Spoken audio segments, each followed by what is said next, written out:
Hello friends, welcome back to YouTube channel technical blogger. I hope कि आप सभी लोग अच्छे होंगे। तो फ्रेंड्स, आज के इस वीडियो में हम एक ऐसे टॉपिक के बारे में बात करने जा रहे हैं जिसके बारे में चाहे आप किसी भी फील्ड में कम्पिटिटिव एग्जाम की तैयारी कर रहे हो या फिर अभी आप जॉब कर रहे हो, तो आपको इस टॉपिक के बारे में जानकारी होना बहुत ज़रूरी है। एक्चुअली फ्रेंड्स, कुछ टाइम पहले तक, मतलब रिसेंटली 2-3 दिन पहले तक इस टॉपिक के बारे में मुझे भी गलत जानकारी थी।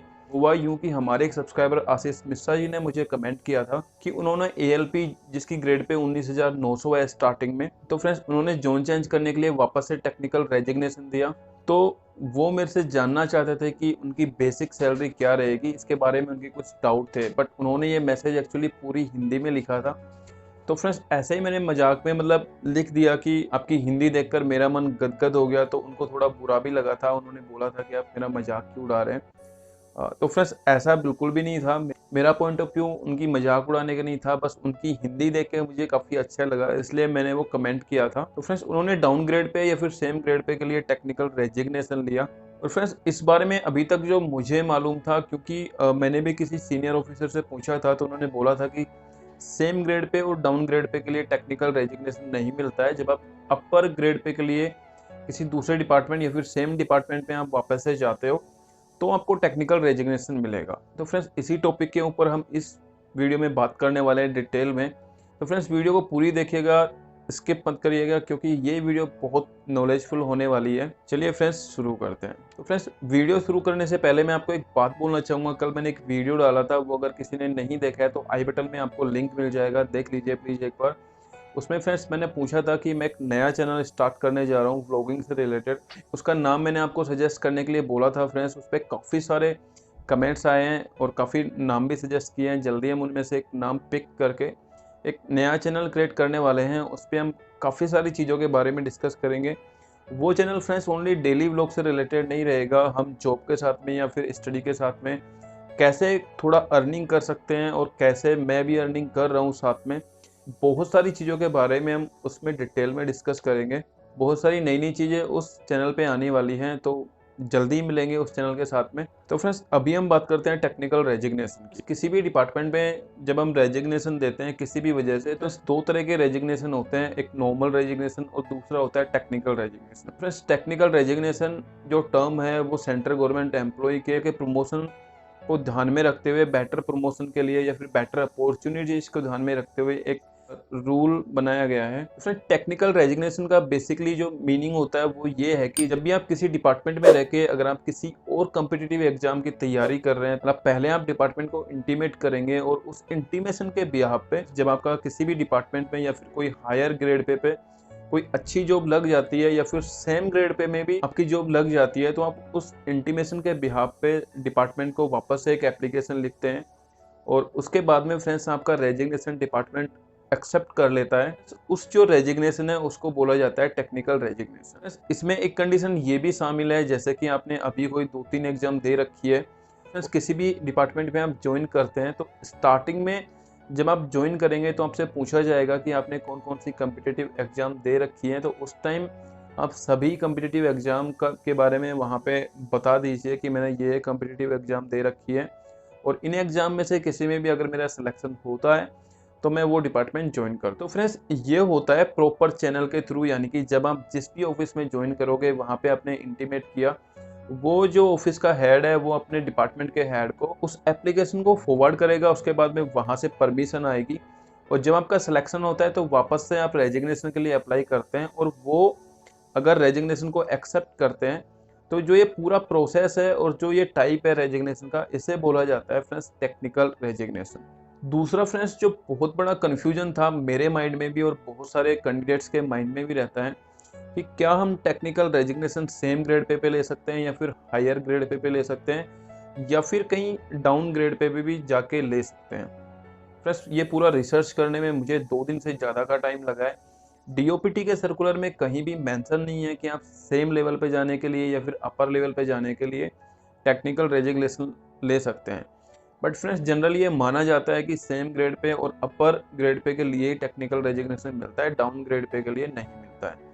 डीओपीटी है उसका ये मानना है कि जब आप टेक्निकल रेजिग्नेशन के लिए अप्लाई करते हैं तो आपका जो डिपार्टमेंट का हेड है या फिर जो भी कम्पिटेंट अथॉरिटी है वो आपके रेजिग्नेशन को एक्सेप्ट करना चाहिए, यानी कि उन्हें लगना चाहिए कि इस डिपार्टमेंट को रिजाइन करके आप जो नेक्स्ट डिपार्टमेंट में जा रहे हो, कहीं ना कहीं इससे आपको बेनिफिट है, आपके कैरियर को बेनिफिट है।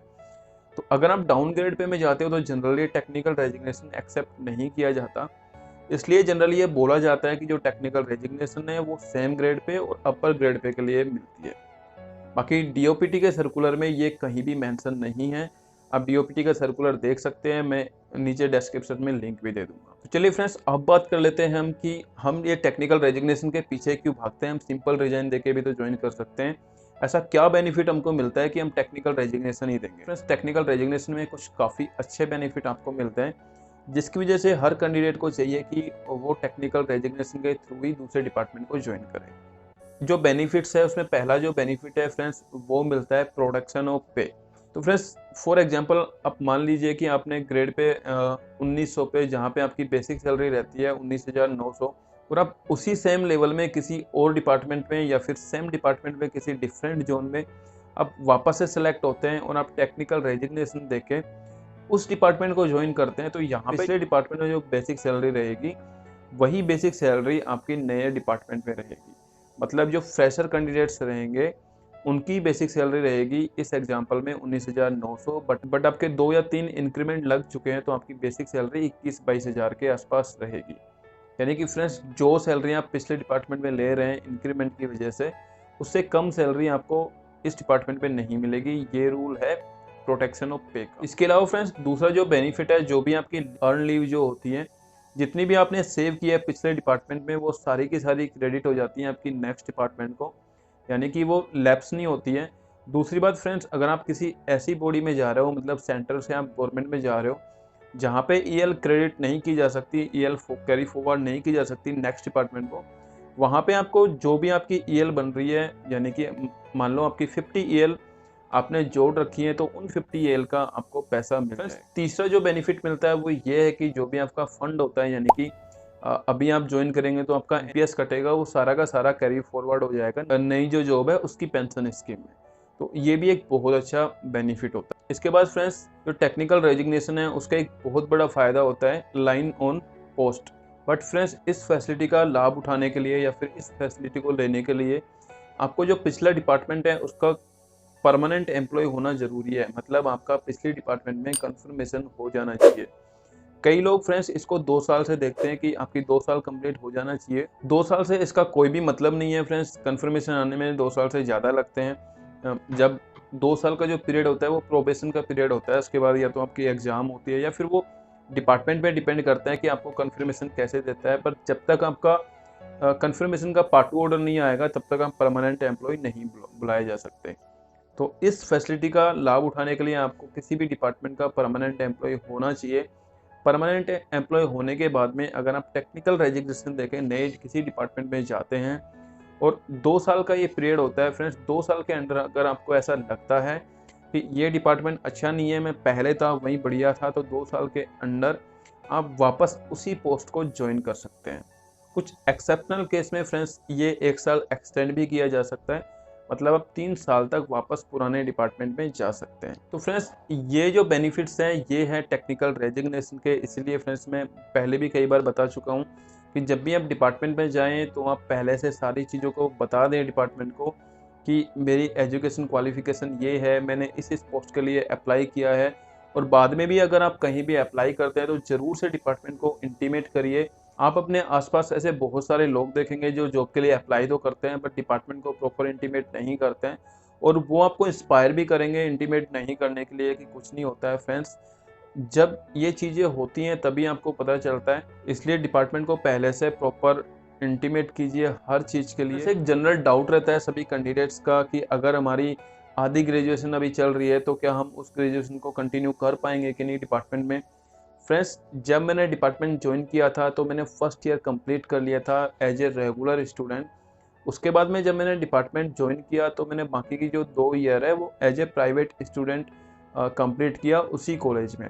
बट मेरी गलती फ्रेंड्स ये थी कि मेरा सेकेंड ईयर था तो मैंने डिपार्टमेंट को इंटीमेट नहीं किया था। उसके बाद में जब मेरा फाइनल ईयर आया और मैंने डिपार्टमेंट को इंटीमेट किया तो डिपार्टमेंट ने मेरे से ये पूछा पहले कि आपने सेकेंड ईयर में इंटीमेट क्यों नहीं किया, और ये सब प्रोसेस चलने में लगभग 1.5 साल लगे, मतलब 1.5 साल तक कम्युनिकेशन हुआ। उसके बाद में उन्होंने एक्सेप्ट किया कि ठीक है, आपकी ग्रेजुएशन हम सर्विस में एंडोर्स कर लेंगे, और उसी ग्रेजुएशन की वजह से फ्रेंड्स मेरा जो क्लर्क टू ऑडिटर है वो प्रमोशन हो पाया। तो इसीलिए मैं आपसे बोलता हूँ कि आप सारी चीज़ों का इंटीमेट करिए इन प्रॉपर वे में, ऐसे मेरी तरह ऐसे ढीले ढाले मत रहिए। चलिए फ्रेंड्स, आज की वीडियो में बस इतना ही। मेरा नाम है Sandeep, signing off from YouTube channel technical blogger. जय हिंद, वंदे मातरम, बाय बाय।